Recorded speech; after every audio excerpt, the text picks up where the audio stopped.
Magandang gabi mga parikoy. Another prank naman sa mga parikoy. Yan o, Dark. Yung pulutan natin mga parikoy ay yung naiwan naming natirang ulam kanina sa aming pinagjujutihan. Yan o, talbos ng abalong saka takway. Nilagyan ng paksiw na isda, tapos nilagyan ng iba. Yan yung ulam namin kanina. Yan yung natira mga parikoy. So bago tayo magsimula mga parikoy ay shout out pala kay Idola Ronron Vlogs at kaya Idola Mambusaw, vlogger ng Kapis.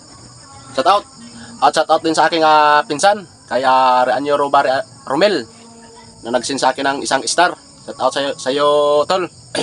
Pagka-support yung Facebook Reels niya kay Reanyo Romel. Isa din siyang content creator. So ano pang hinintay niyo mga parikoy?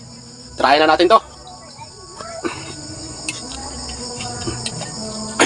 Shot puno. Yan mga parikoy, baka sabihin nyo kaya, yan.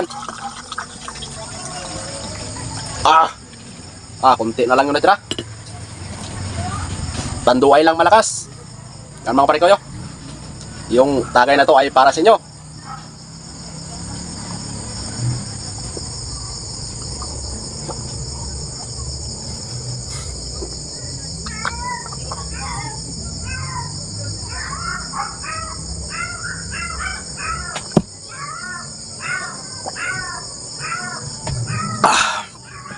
Sampyon mga parikoy.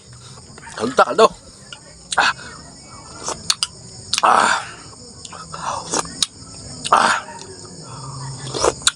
Ito yung natira naming ulam kanina, tanghalian. Ano? Ito yung isda na paksiw, yung tulingan.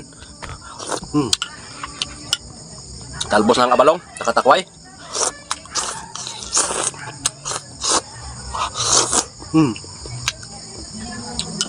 Mainit mga parikoy, kaya ininit ko.